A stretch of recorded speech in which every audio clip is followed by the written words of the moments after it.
wide shot or that's it? It's going to be drama performance and then I want you to like zoom in. Okay, so right now it's like this, right? And I want you to zoom in later at the drama performance. Can you just come and check what that is? You just okay? Can you try and zoom it, zoom it, zoom it? Honestly, no, you're shaking the camera. I am. Yes, you are. That's Alright, we're ready to start soon. We gotta get started. Okay, it's recording. Just leave it. Just leave it like this for now.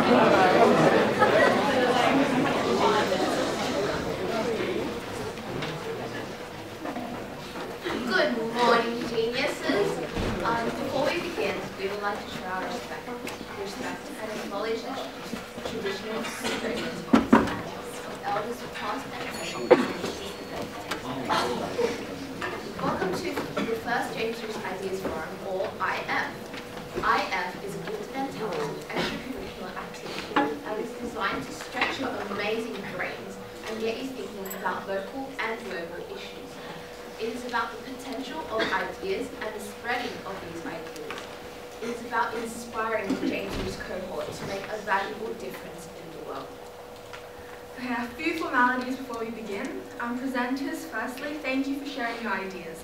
Secondly, we have so many ideas that we must stick to the time limit. We will give you a bell at 5 minutes and then continually ring at 8 minutes. We don't want to be mean, but our schedule is super tight. And audience, thank you for coming. After each presentation, can you please do a mighty round of applause for each presenter? Without further ado, please welcome our first speaker, Richard Tong.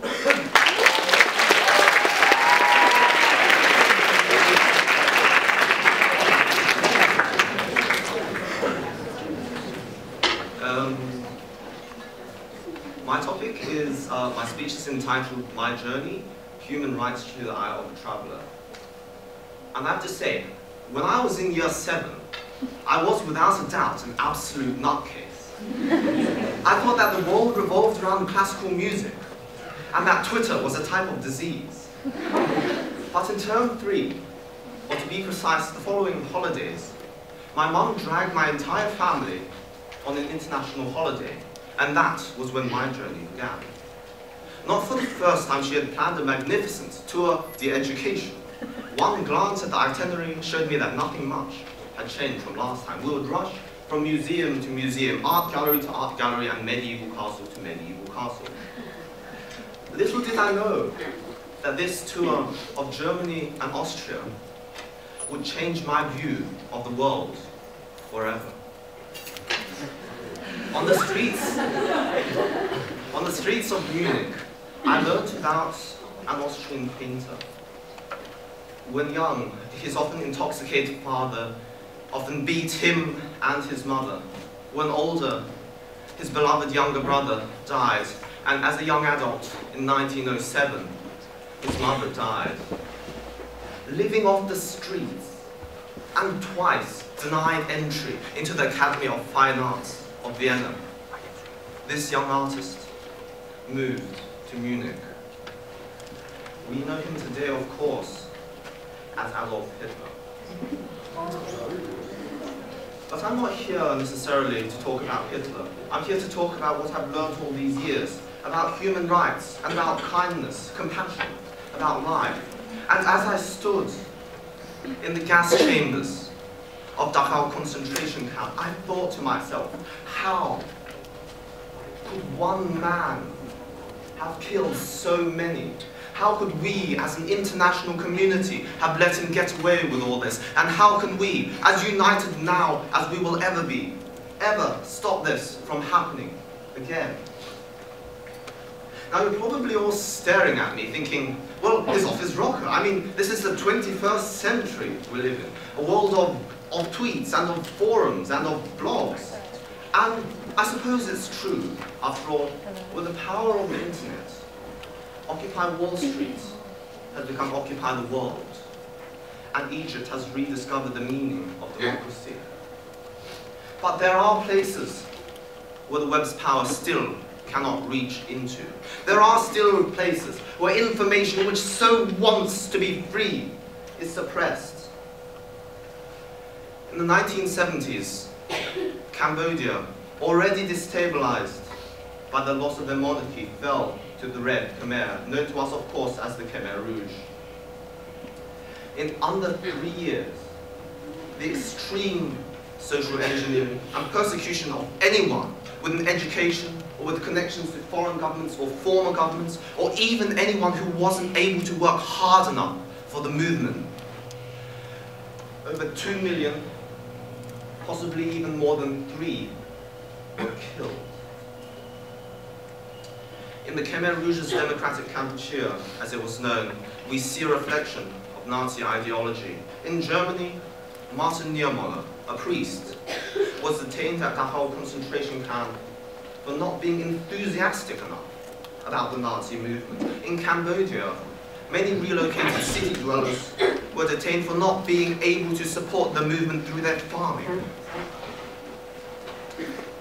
Martin Niemöller survived, whereas 6 million Jews, 2 million Cambodians, and 40,000 Russian prisoners of war, who all had rights under the Geneva Convention, were all brutally and mercilessly murdered. So what is it that I'm trying to say? Well, World War II wasn't what a crazed German fanatic did to the rest of the world, nor was the Khmer Rouge what a crackpot communist government did to Cambodia. These extreme abuses of human rights are what a human has done to other humans, regardless of race, regardless of creed, regardless of religion. It could happen anywhere. I say happen because still, in our modern 21st century of technology and of tweets and of Facebook, our most basic of human rights are still being fiercely denied. Burma may have taken the right step in releasing Aung San Suu Kyi, who was democratically and justly voted in over 20 years ago but has since remained under house arrest. But there is a long way to go and many mountains to tackle before all the animals, as George Orwell would have said, are truly equal. I think a conversation that I had with a friend a couple of days ago really put things into perspective. I was talking about my dream of studying law, perhaps even working for the UN and specializing in human rights, when he turned and he said to me, "You know, human rights lawyers don't really earn as much as commercial lawyers, right? And that the UN is mostly voluntary." Now this may be so, but I say this to each and every one of you. James Roos, you truly are the cream of the crop. You have the world at your feet. With your 99.95 ASA, you can choose to do whatever you like.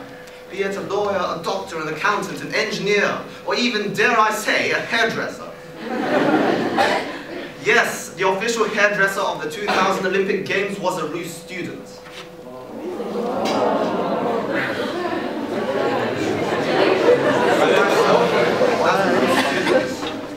One of the greatest cliches that I've heard is that one wishes to work as a doctor to help people.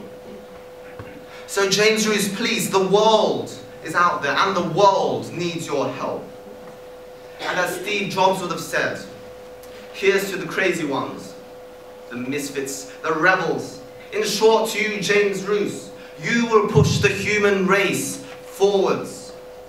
Maybe this idea is a crazy one. Maybe I am a crazy one. But only people who are crazy enough to think they can change the world are the ones who do. James Roos, we are all, in a sense, round pegs in square holes. I know that I certainly am. So don't just be content to work as just another lawyer in just another law firm, or just another surgeon in just another hospital. James Roos, you need to think different. There are those in the world who truly need to be helped. And who better to help them than you? Before I leave you all, I'd like to share a quote from Dachau survivor Martin Niemöller. After his release, he said, "First, they came for the communists, and I didn't speak out because I wasn't a communist. Then they came for the trade unionists, and I didn't speak out because I wasn't a trade unionist. And then they came for the Jews, and I didn't speak out because I wasn't a Jew. But then they came for me, and there was no one left to speak for me." So James Roos, don't just join Amnesty for the stab.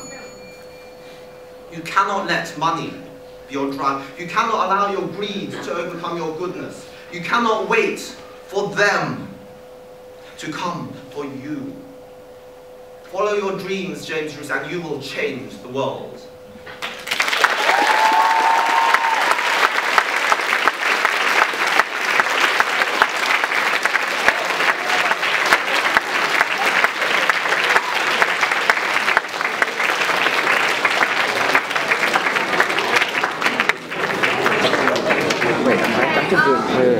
It's a smooth zoom because it's all on video. Can you please welcome the next group of Sophia Sol. You already pegged at 20. This is like as far as it goes. Yeah, you pegged at 20. Oh, we kicked it. Yeah, that's as far as it goes. No, don't put it the other way, that's smaller. Whatever. I gotta get some coffee.